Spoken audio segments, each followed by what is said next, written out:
Okay guys, welcome back to another video. I'm Andrew, this is Aggie, and I just went to ADCC this weekend and I got to see so many matches. And the one thing I recognize is it feels like I don't know anything about Jiu-Jitsu when I watch those guys. Like they are on another level. And the one big thing I noticed is it seems like arm bars kind of made a resurgence this ADCC. Over the last few ADCCs, you didn't see arm bars being super effectively used. You didn't see a lot of submissions with the arm bars. But this year, there was quite a few. And not only were there a few submissions, but the arm bar was used really heavily as a transitionary position and as an overall attack. So I kind of thought it'd be good to go over my interpretation of arm bars, especially from bottom when you're playing guard, and the ways that I find success with the arm bar, especially against big, strong wrestlers. I'm about 175 pounds, and in my gym I have a bunch of big hogs. I have a couple D1 wrestlers, and it's hard to get arm bars on these guys, especially when they're purple belts and brown belts in jiu-jitsu. It's really hard to arm bar them when they know what they're doing if I don't set in some wedges, right? So we're gonna look at my thoughts on getting to the arm bar from bottom, especially closed guard, and how we can make the motion a little more effective for us and we get a few more submissions and finishes out of it. So when you're dealing with those big guys in your gym, big strong monsters, you're able to actually get these positions and get success, right? So when I'm playing from bottom close, my first thought is I need to get her hands to the mat or at least get her elbows out of position, right? Trying to go arm bar from here, it's not gonna happen. I need to close the distance between my hips and her shoulder line, right? If I don't do that, the arm bar is a million miles away. So one thing I like to do is we call it shark fin hands or prayer hands, however you want to call it. We go shark fin hands, and then I do wax on, wax off, right? When I do the wax on, wax off, most of the time for arm bars, I want her hand above my shoulder, so a lot of times I just wax on, I don't wax off, right? So I do wax on and strong knee pull, boom, and get her hands high. The knee pull is super important. If she's sitting at her base with her hands on me, and I just do this, she's gonna put her hands right back on me. But when I knee pull, she's gonna struggle to do that, okay? So now one hand goes to the shoulder neck area. My goal is not to push, it's just to manage her distance. And the other hand's gonna underhook the elbow and pull it up onto my body. Now, if you do this, she knows what's coming. She's gonna get really reactive and rip her arm out of here. It's gonna be hard to deal with. You got a good wrestler, strong person on top of you, it ain't gonna happen. So all I do is bring their elbow up onto my side, my ridge, my shoulder here, right inside my hip line. That's all I need. And now what I wanna do is create a bend in my spine. So I take my head outside the line of their head, right? And now my hips are gonna readjust. So I open my legs, pop my hips up, and readjust. Now my spine aligns and I'm at this angle. I want to bring my leg over her shoulder. So we call this top lock, right? Top lock position. My leg is over one shoulder and under the other.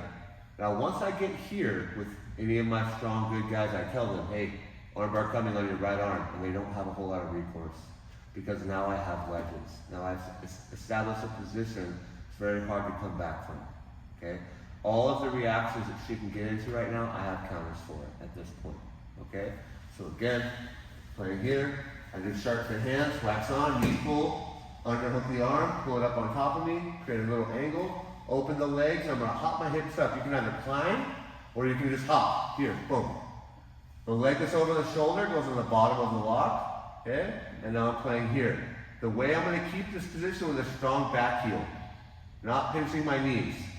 Okay, strong back heel and hips in. And now here she knows her arm's in jeopardy, so most people go to defend their arm.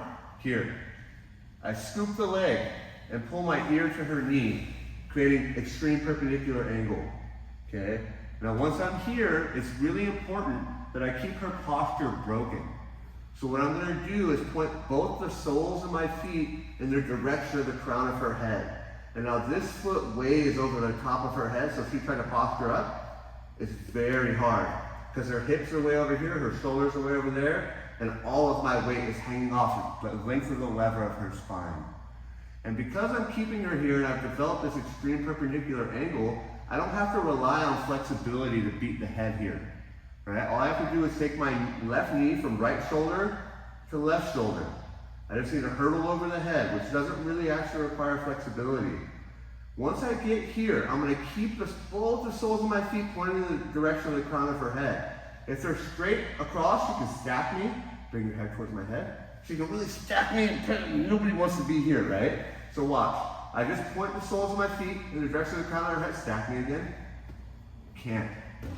Okay? And now it's very easy for me to push her into that upper right quadrant where she doesn't have a post and sweep her over, right? So again, let's do it from a different angle.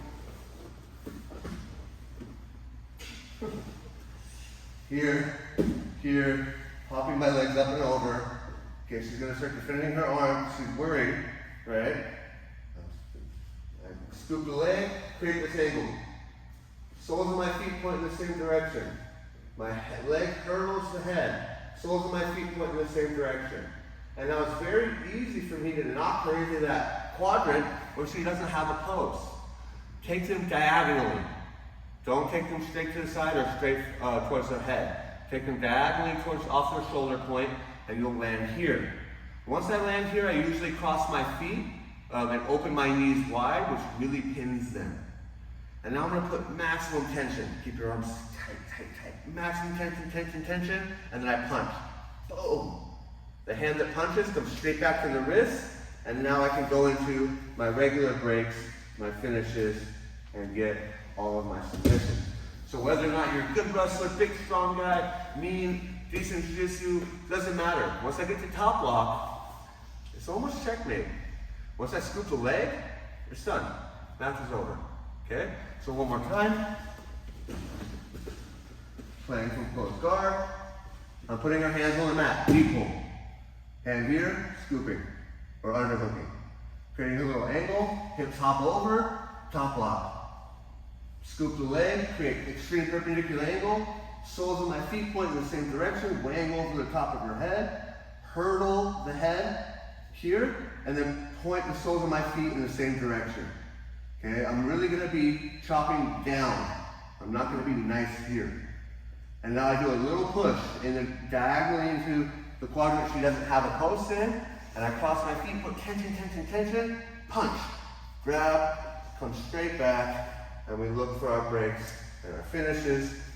And those big, strong, mean wrestlers who've been learning jiu-jitsu for a couple years and smoke you, they're actually gonna get caught, right?